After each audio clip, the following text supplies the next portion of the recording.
안녕하십니까. 산업위생을 강의하는 최윤정입니다. 이번 시간은 산업위생관리 산업기사 실기 2015년 제3회 기출문제를 함께 풀어보도록 하겠습니다. 자, 1번 문제 앞에서 공부했던 문제입니다. 작업환경 개선의 공학적인 대책 중 대치의 방법 3가지와 예를 한 가지씩 적으시오 했습니다. 자, 우리가 대치나 대체는 변경을 하는 거잖아요. 다른 걸로 바꾸는 거, 그죠? 첫 번째는 공정의 변경, 두 번째 유해물질 변경, 세 번째 시설의 변경, 이렇게 3가지가 대치의 방법이었습니다. 자, 그럼 예를 한 가지씩 기억하시면 되겠습니다. 공정의 변경은 고속 회전식 그라인더 작업을 빠르게 회전하는 그라인더 작업을 저속의 연마 작업으로 변경한다. 또는 2번이 더 쉬울 수도 있겠습니다. 페인트를 분사, 뿌리는 방식은 먼지가 굉장히 많이 생기겠죠. 함침, 페인트에 담그는 방식으로 바꾼다. 그죠? 둘 중에 쉬운 거 한 가지 기억하세요. 고속회전식 그라인더 작업을 저속의 연마 작업으로 변경한다. 페인트 분사 방식에서 함침 방식으로 변경한다. 자, 그 다음에 두 번째는 유해 물질을 변경하는 겁니다. 성냥 제조 시에 황린 대신에 정린을 사용한다. 또는 유연 휘발유를 무연 휘발유로 대체한다. 둘 중에 쉬운 거, 그죠? 성냥 제조 시 황린 대신 정린 사용, 유연 휘발유를 무연 휘발유로 대체합니다. 자, 그 다음에 세 번째는 시설을 변경합니다. 고소음 송풍기를 저소음 송풍기로 교체한다. 또는 작은 날개 고속회전의 송풍기 대신에 큰 날개 저속회전의 송풍기를 사용한다. 첫 번째가 기억하기 쉽겠다, 그죠? 시설을 변경하는 건 고소음 송풍기를 저소음 송풍기로, 송풍기가 시설이니까요, 교체한다를 기억하시는 게 좋을 것 같습니다. 자, 그 다음에 2번 문제는 굉장히 자주 풀었던 문제가 되겠습니다. 작업자들이 퇴근한 직후에 측정한 CO2 농도, 처음 측정한 농도니까 C1이라고 할게요. 2시간이 경과한 후에 측정한 CO2 농도는 450이었다. 두 번째 농도 C2라고 하겠습니다. 작업장의 시간당 공기 교환 횟수 ACH를 계산하시오라고 했고요. 외부 공기 중의 CO2 농도는 330이다. C5로 표기하겠습니다. 자, 그러면 이렇게 첫 번째, 두 번째 경과 시간 주어졌을 때 ACH를 계산하는 공식은 시간분해였죠. 2시간분해. LN이었죠. 그죠? C1-C5였습니다. 첫 번째 농도 650- 외기 중의 농도 330. 그죠? 또 마이너스 해야죠. 그죠? 마이너스 LN 또 해줘야 됩니다. LN하고요. 요거는 마이너스가 아니라, 는이죠. 그죠? C2-CO 였다. 그죠? 두 번째 농도 450, 마이너스 외기의 농도 330 해주시면 되겠습니다. 계산하면 0.49가 나오고요. 이렇게 적으시면 되겠습니다. 자, 그 다음에 3번 넘어가겠습니다. 자주 출제되는 유형이 되겠습니다. 별표 2개 붙일게요. 소음이 발생되는 작업장에서 90dB 소음에 4시간 노출되었습니다. 자, 우리가 90dB에 노출될 수 있는 우리 소음 평균 시간, 그죠? 기준 시간은요. 90dB는 하루 8시간 될 수 있었다. 그죠? 95dB, 데시벨이 플러스 5가 되면 노출 시간은 반으로 줄었죠. 4시간이 노출 기준인데요. 실제는 3시간 노출되었습니다. 소음 노출량, 누적 소음 폭로량을 계산하라. 자, 1번부터 계산하겠습니다. 누적 소음 폭로량 D %였다. 그죠? 이건 뭐였습니까? 밑에는 노출될 수 있는 시간 TLV이고요. 실제 노출된 시간 다 더해서 곱하기 100에서 % 내었습니다. 자, 그러면 90dB에 노출될 수 있는 기준 시간 8시간인데요. 실제는 4시간 노출되었습니다. 플러스 95에는 노출될 수 있는 기준 시간 4시간인데요. 실제 3시간 노출되었죠. 곱하기 % 내기 위하여 100을 곱합니다. 자, 이렇게 계산하니까 125고요. 단위는 % 되겠습니다. 두 번째, 시간가 중 평균 소음 수준을 계산하시오라고 했습니다. 자, TWA 소음이다. 그죠? TWA는 16.61이다. 그죠? 16.61 곱하기 로그 하시고요. 밑에는 지금처럼 8시간 아니죠. 노출된 시간이 4시간, 3시간 합치면 7시간 되잖아요. 그죠? 그래서 12.5 곱하기 노출된 시간이니까요. 현재 7시간이 되겠다. 그죠? 7시간 분의 위에서 계산한 누적 소음 폭로량이 들어가면 됩니다. 125죠. 그죠? 플러스 뭐 해줘야 된다? 90까지가 공식이었어요. 그래서 TWA 소음은 16.61 곱하기 로그 12.5 곱하기 진짜 노출된 시간을 다 합계내서 넣어주시면 됩니다. 분의 누적 소음 노출량 퍼센트 넣어주시고요. 플러스 90, 이게 공식이죠. 그죠? 이렇게 계산하니까요. 92.57이고, 역시나 법에서, 측정하시오라는 건 데시벨 A를 기준으로 한다라고 했습니다. 자, 그래서 아직까지 요거 공식 두 번째 거. 그래서 요거 파란색 별표. 자, 첫 번째는 여러분 풀었거든요. 두 번째 공식 다시 한번 체크하시면 좋겠습니다. 자, 4번 넘어가겠습니다. 파란색 별표 붙이겠습니다. 유체의 운동 특성을 충류와 난류로 구분하여 설명하라 라고 했습니다. 충류는 층을 지어 흘러간다. 말 그대로 소용돌이나 선의 운동을 일으키지 않고 관벽의 평행으로 유동하는 것. 층을 지어 간다. 평행하게 흘러간다. 이게 뭐다? 충류라고 보시면 돼요. 근데 난류는 소용돌이 치는 거예요. 그죠? 이런 흐름이 있는 게 이제 난류입니다. 그래서 소용돌이가 혼합된 불규칙한 유체의 흐름 상태를 난류라고 한다. 이렇게 설명하면 되겠습니다. 자, 그래서 충류는 조금 더 상세히 설명하자면 규칙적이고 일정한 유체의 흐름 상태입니다. 또는 소용돌이나 선의 운동을 일으키지 않고 관벽의 평행으로 유동하는 상태다라고 해도 되겠습니다. 자, 근데 요거를 관성력과 점성력을 포함하여 설명하라 라고 했는데요. 충류에서는 관성력보다 점성력이 큽니다. 그래서 관성력이 점성력의 2000배 미만인 공기 흐름을 충류라고 합니다. 자, 이 부분은 빨간 거 그어 볼게요. 관성력이 점성력의 2000배 미만. 다시 말하면 뭐 이렇게만 표현해도 괜찮을 것 같아요. 충류는 관성력보다는 점성력이 더 큰 상태가 되겠습니다. 자, 그 다음에 난류는 소용돌이가 혼합된 불규칙한 유체의 흐름 상태다라고 했고요. 유체의 속도가 빨라지면서 관내 흐름이 크고 작은 소용돌이가 혼합된 형태로 변하며 혼합 상태로 유동한다라고 했다. 그죠? 그래서 이렇게 간단히 적으셔도 되겠습니다. 소용돌이가 혼합된 불규칙한 유체 흐름 상태인데요. 이렇게 불규칙한 유체 흐름은 점성력보다 관성력이 더 클 때가 되겠습니다. 그래서 관성력이 점성력의 4000배를 초과하는 공기 흐름이다. 그죠? 괄호하는 내용보다는요, 앞에 부분만 설명해도 괜찮을 것 같습니다. 자, 그 다음 5번 문제로 넘어가겠습니다. 네, 파란색 별표. 우리 필기에는 많이 나왔어요. 그죠? 다음 데이터를 이용하여 기하 표준 편차를 계산하시오. 지금 기하 표준 편차를 계산하려고 하는데요. 15.9%, 50%, 84.1% 값이 주어졌죠. 우리가 기하 표준 편차를 계산하는 방법은 두 가지가 있어요. 첫 번째는 그래프를 이용하는 방법. 금방 그래프다. 그죠? 그래서 50% 분의 많은 겁니다. 84.1%. 자, 그 다음에 84.1이 100이 되려면 플러스 15.9를 해야 100이 되잖아요. 그래서 밑에 작은 거 분의 15.9분의 50에 해당하는 값. 그죠? 그래서 요것 또는 요것입니다. 둘 중에 한 개만 기억하면 100에서 빼보면 되겠죠. 그죠? 50% 값분의 84.1%에 해당하는 값 또는 15.9% 값분의 50%에 해당하는 값 이렇게 계산해도 되고요. 두 번째 이제 계산에 의한 방법이 있었다. 그죠? 로그 GSD였죠. 로그 기하 표준 편차는 n-1이었다. 그죠? 로그 x1이 뭔가 하면 x1은 측정치죠.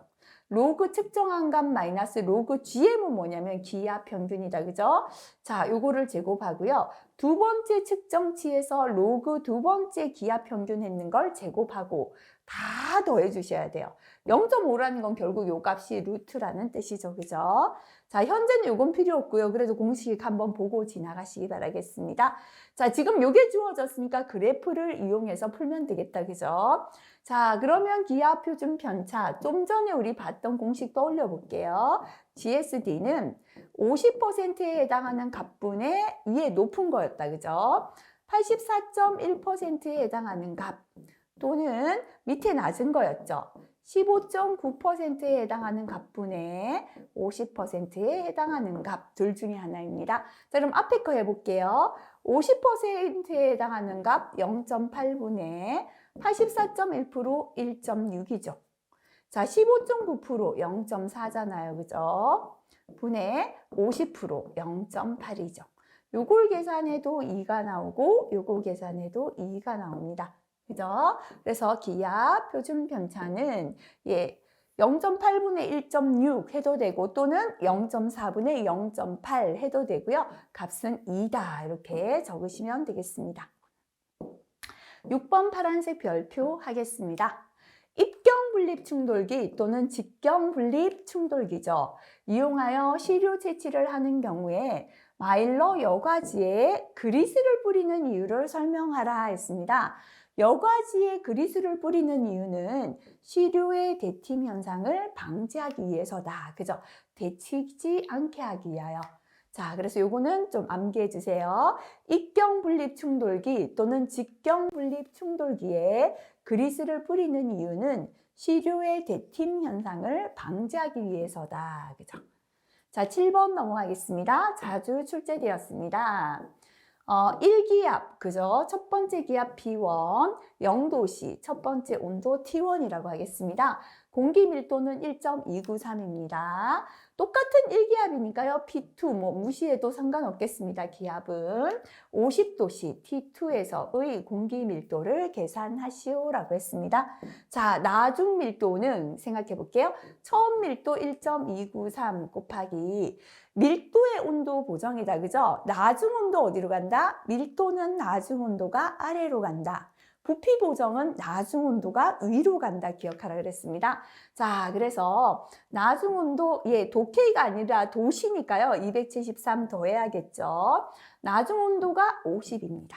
그죠? 분의 위에는 273 플러스 처음 온도 0이다. 이거 계산하시면 되겠습니다. 계산하니까 1.099고요. 단위는 kg/m의 3승 그대로 적으시면 되겠습니다. 8번 또 파란색 별표, 그죠?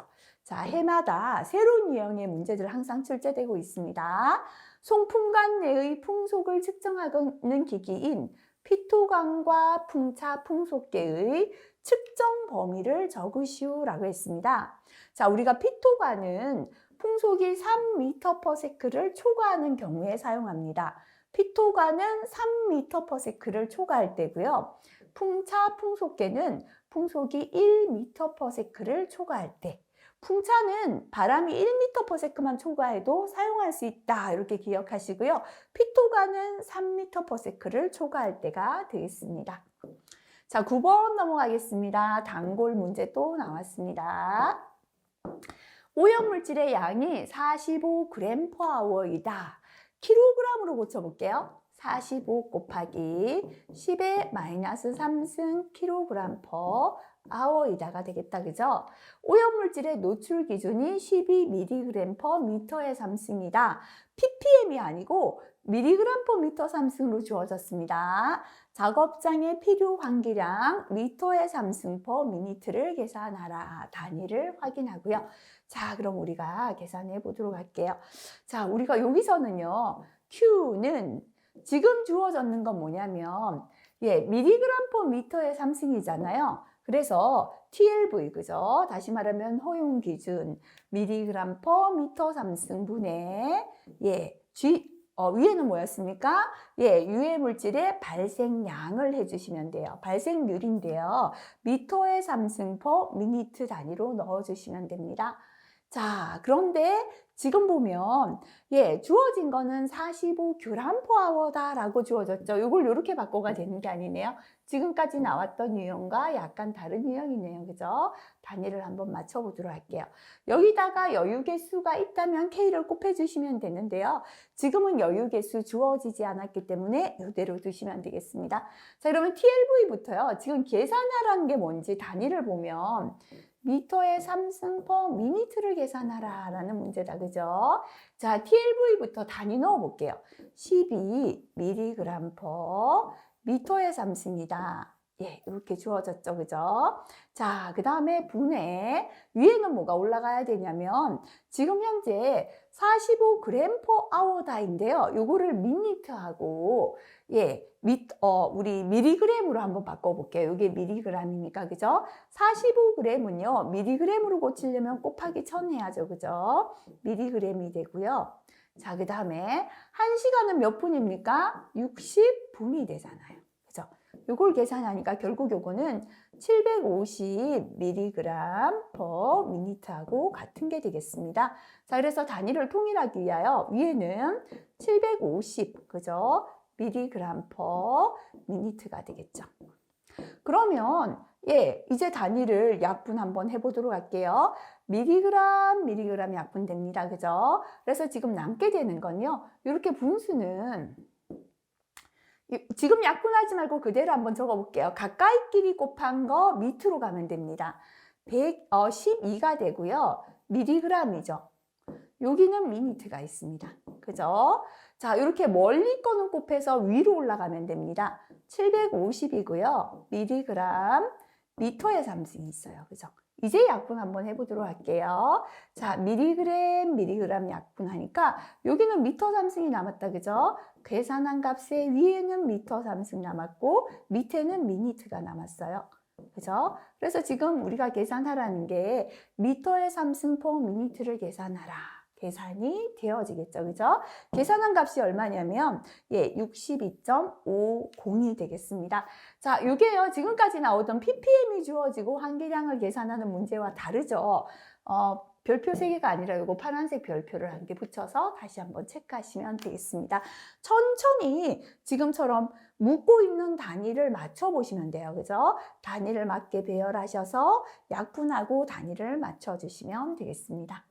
자, 그 다음에 10번 문제 넘어가도록 하겠습니다. 네, 이게 단골 문제다. 그죠? 별표 3개짜리가 되겠습니다. 자, 주어진 값을 천천히 한번 생각해 볼게요. 송풍기의 회전수가 500이다. 첫 번째 회전수 N1이라고 하겠습니다. 이때 송풍량은 300이다. 첫 번째 송풍량 Q1이고요. 정압은 100이다. P1이 되겠습니다. 동력이 주어졌죠. 그죠? 첫 번째 동력 HP1이라고 하겠습니다. 회전수를 600으로 증가시킨다. N2죠. 이때 송풍량 Q2를 계산하고 정압 P2를 계산하고 동력 HP2를 계산하시오라는 문제가 되겠습니다. 자, 그럼 공식부터 다시 확인할게요. 우리가 앞에서요. Q1분의 Q2는 뭐였죠? 지금 N1이 500이고 N2가 600이다. 이게 나왔으니까 N1, N2와의 관계를 생각하면 N1분의 N2의 뭐였습니까? N1분의 N2하고 똑같았어요. 자, P1분의 P2는 어떤 관계였습니까? N1분의 N2의 뭐였다? 제곱의 관계였고요. HP1분의 HP2는 어떤 관계였습니까? N1분의 N2의 세제곱의 관계였다. 그래서 자, 그럼 요거는요. Q2를 구하라 하면은 나눠 적는 Q1은 넘어가서 곱해주면 되죠. Q1 곱하기 N1분의 N2다. 그죠? 자, P2는요. 역시나 P1 곱하기 N1분의 N2의 제곱이 되고요. 자, 그 다음에 HP2는요. HP1 곱하기 N1분의 N2의 세제곱이다. 그죠? 요식 똑같아요. 여기서 주어지지 않는 직경 무시하시고 밀도 무시하시면 결국 같은 식이 되는 거예요. 그죠? 이제 대입만 하면 되겠습니다. 자, 그러면 Q2는 하면은요. 첫 번째 Q1이 얼마인가 하면 300이잖아요. 300 곱하기 첫 번째 회전수 500, 나중 회전수 600이 되겠죠. 계산하시면 되고요. P2는요. 첫 번째 정합이 100이다. 그죠? 100 곱하기 500분의 600의 뭐다? 제곱이 되겠습니다. 자, HP2는요. HP1이 5.5죠. 곱하기 500분의 600의 세제곱의 관계다. 이렇게 계산하시면 되겠죠. 그죠? 자, 중요한 내용 꼭 다시 한번 확인하시고 넘어가시기 바랍니다. 파란색 별표 또 붙여볼게요. 암기형이 새로운 유형이 자꾸 출제가 되고 있습니다. PVC 막 여과지를 총먼지 등의 중량 분석에 사용할 수 있는 가장 큰 이유를 설명하라. 그죠? 자, PVC 막 여과지는 흡습성이 낮아요. 흡습률이 낮다 이거 됩니다. 습기를 잘 빨아들이지 않아요. 그죠? 그래서 분진의 중량 분석에 사용할 수 있다. 먼지만 분석해야 되는데요. 습기까지 분석해버리면 먼지 무게 플러스 습기 무게가 되니까 분석이 안 돼요. 하지만 PVC는 흡습성이 낮아서 공기 중에 습기를 잘 흡수하지 않아서 분진의 중량 분석에 사용할 수 있다. 이렇게 설명하시면 되겠습니다. 자, 12번 넘어갈게요. 지금은 파란색 별표. 그죠? 아래 환기장치의 배치도를 보고 불량, 양호, 우수로 구분하여 적으시오. 이 중에서요, 가장 양호한 것은 충만실 플래넘, 우리 앞에서 배웠잖아요. 일단 흡기가 딱 되면, 환기장치로 흡기가 되면 플래넘에서, 충만실에서 균일하게 분포하도록 합니다. 그죠? 그래서 공기를 균일하게 실내로 분포시키고 바깥으로 배출합니다. 가장 우수한 형태가 되겠습니다. 자, 그 다음에요. 이렇게, 그죠? 이게 지금 들어옵니다. 공기가 들어와서 작업장을 돌고 배출되니까 양호해요. 그죠? 2번 양호합니다. 4번도 이렇게 돌아서 작업장을 돌아서 이렇게 배출돼도 작업장을 도니까 이것도 양호해요. 하지만 이 방식은요. 들어와서 이렇게 빠져나가 버리죠. 작업장을 돌 수가 없다. 그죠? 그래서 이거는 지금 불량한 형태다. 이렇게 설명하시면 되겠습니다. 네, 자주 출제되었던 유형 되겠습니다. 유입 손실 계수 또는 압력 손실 계수가 주어졌습니다. 압력 손실 계수, 유입 손실 계수가 0.27이고요. 원형 후드에서 직경이 100mm입니다. 유량 Q가 15m의 3승/미니트일 때 압력 손실을 계산하라. 델타 P를 구하시오라는 문제입니다. 자, 유입 손실 계수가 주어졌을 때 압력 손실 공식만 떠올리시면 됩니다. 그죠? 델타 P는 뭐였습니까? 압력 손실 계수 곱하기 속도압, 동압, VP가 되겠습니다. 자, 압력 손실 계수는 0.27이라 주어졌으니까요. 이 속도압 VP만 계산하면 되겠습니다. 자, VP는 뭐죠? 네, 2G분의 RV 제곱이다 해도 되고요. 또 뭐 있었죠? V는 4.043 루트 VP다가 있었어요. 근데 지금 뭐가 주어졌나 한번 보도록 할게요. VP. 뭐 밀도나 이런 건 주어지지 않았고요. Q가 주어지면서 직경이 주어졌어요. 그럼 어떤 식 떠올라야 돼요? Q는 A 곱하기 V다. 그죠? 다시 말하면 4분의 파이 D 제곱 V인데요. 지금처럼 유량이 미니트 단위이고 우리 V의 단위는 미터 퍼 세크죠? 이럴 때 60을 곱해주면 되죠. 그죠? 자, 그러면 일단 V에 관한 식으로 한번 고쳐보도록 할게요. 요거를 이렇게 고친 게 더 쉽겠다. 그죠? V는 60 곱하기 A분의 Q잖아요. 다시 말하면 60 곱하기 4분의 파이 D 제곱분의 Q가 됩니다. 그죠? 대입할게요. 60 곱하기 4분의 파이 곱하기 현재 직경이 100mm니까요. 0.1m가 된다. 그죠? 0.1의 제곱분의 Q가 얼마냐면 15죠. 여기까지 가야 되네요. 그죠? 자, 이렇게 V를 계산하니까 얼마가 나오냐면요. 31.83이 나왔습니다. 계산한 값이 31.83 단위는 미터 퍼 세크가 됩니다. 그죠?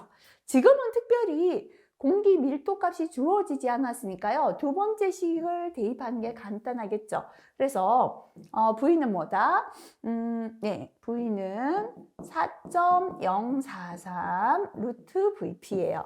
근데 여기서 우리가 루트 VP를 계산해야 되니까요.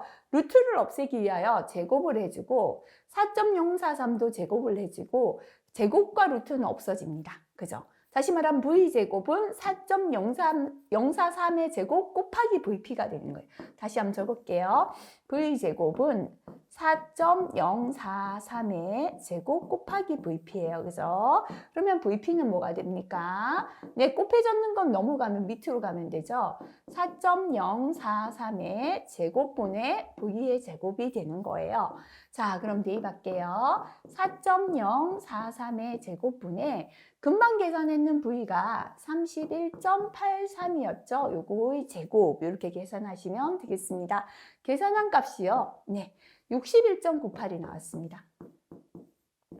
단위는 미리미리 H2O가 되겠죠. 그죠? 속도압의 단위가 되겠습니다. 자, 지금 금방 우리가 이렇게 속도압을 계산했기 때문에요. 이제 계산한 속도압을 공식에 넣어주시면 됩니다. 그죠? 61.98 넣어서 압력 손실 계산하시면 되겠습니다. 16.73이고요. 압력 손실의 단위 미리미리 H2O라고 적어주시면 되겠습니다. 어렵진 않죠, 그죠? 천천히 공식 기억하셔서 단위 체크하시고 풀어주시면 되겠습니다. 자, 그 다음 넘어가서 14번 넘어갈게요. 이것도 파란색 별표 한번 할게요. 우리가 노출 기준 고시에서요. TLV, TWA, STL, C농도를 설명하라 여러 번 나왔는데요. 노출 기준 고시의 노출 기준에 대한 정의를 적어라. 노출 기준이 과연 무엇인가? 그죠? 우리나라 노동부 고시는 노출 기준이고요. 또는 미국에서는 허용 농도다라고도 합니다. 같은 말이다 보시면 되겠다. 그죠?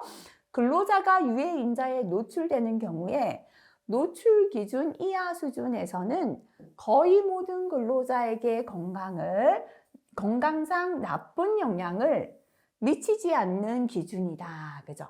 그래서 노출 기준 이하에서는 거의 모든 근로자에게 나쁜 영향을 미치지 않는 기준. 이렇게 파란색 글자만 적으셔도 되겠습니다. 자, 15번도 파란색 별표 할까요? 우리 필기에서 자주 봤죠. 전신 피로의 생리학적 원인 3가지. 자, 온몸이 피곤한 전신 피로의 원인을 3가지 적어보라. 그죠? 첫 번째는요. 앞에서 했네요, 이거는. 그래서 자주는 안 나왔기 때문에요. 기억 안 나시면 파란색 별표, 기억나시면 빨간색 바꾸시면 됩니다. 우리가 전신 피로는요. 첫 번째 작업 강도가 힘들 때 오죠. 작업 강도의 증가. 이렇게 작업 강도가 많다 보니까 피로 물질이 쌓여요. 그죠? 혈중 젖산 농도의 증가. 그죠? 그 다음에 자꾸 산소도 이제 많이 소비하다 보니까 산소가 부족해지죠. 산소 공급 부족. 그죠? 가장 큰 원인은 뭐다? 혈중 포도당 농도 저하. 지난번 외울 때 이걸 먼저 했죠. 이렇게 피로 물질이 쌓이고 우리가 피로할 때 당 떨어진다 하죠. 혈중의 포도당 농도 저하가 가장 큰 원인이 되고요. 근육 내 글리코겐 양의 감소 또는 산소 공급 부족. 산소가 1리터가 5kcal의 에너지를 내죠. 그러니까 산소 공급이 부족하니까 에너지가 부족하고 생리학적으로 전신 피로가 올 수 있다. 그죠? 첫 번째 작업 강도 증가, 혈중 젖산 농도의 증가, 혈중 포도당 농도 저하, 산소 공급 부족, 근육 내 글리코겐 양의 감소 중에서 적으시면 되겠습니다. 자, 16번 앞에서 나왔죠. 아직 암기를 못 하셨다면 파란색 별표하세요. 국소배기 장치의 사용 전 점검 사항을 3가지 적으시오 했습니다. 일단 국소배기 장치를 사용하기 전에는요. 흡기와 배기할 수 있는 능력이 있는가? 흡기 및 배기 능력이죠. 그 다음에 두 번째, 접속부가 헐거워지지 않았나 확인합니다. 덕트 접속부가 헐거워졌는지 여부. 세 번째, 덕트나 배풍기에 분진이 쌓여 있지 않나 봅니다. 덕트와 배풍기의 분진 상태. 자주 안 나왔죠. 그래서 이런 거 한 번 더 파란색 체크하시고 다시 봐주시면 더 좋을 것 같습니다. 다시 한번 보겠습니다. 국소배기 장치의 사용 전 점검 사항입니다. 첫 번째, 흡기 및 배기 능력. 두 번째, 덕트 접속부가 헐거워졌는지 여부. 세 번째는 덕트와 배풍기의 분진 상태. 세 가지가 되겠습니다. 자, 17번 넘어갈게요. 파란색 별표. 그죠? 새로운 유형의 암기형 문제가 많습니다. 수동식의 확산 흡착 배지를 시료 채취 펌프 대신에 사용할 수 있는 법칙의 명칭을 적어라. 그죠? 자, 수동식 시료 채취는 힉스의 확산 제1법칙에 의하여 이제 수동식으로 시료를 채취할 때는 힉스의 확산 1법칙에 의하여 농도 차에 대한 오염물질의 이동, 확산이라고 합니다. 그죠? 속도로 공기 중 가스와 증기를 포집합니다. 자, 그래서 수동식의 확산 흡착 배지를 시료 채취 펌프 대신에 사용할 때 적용할 수 있는 법칙은 무슨 법칙 되겠습니까? 힉스의 확산 제1법칙이 되겠다. 그죠? 법칙명 기억하시면 되겠습니다. 18번 앞에서 나오긴 했는데요. 요 약간 유형 달라서 파란색 별표 붙여보겠습니다. 함유점에서 압력 평형 방법은 정압을 조절하는 방법이 있고 저항을 조절하는 방법이 있었죠. 그죠? 근데 분지관의 수가 적고 고독성 물질, 폭발성이나 방사성 분진을 대상으로 사용할 수 있는 총압력 손실을 계산하는 방법. 그죠?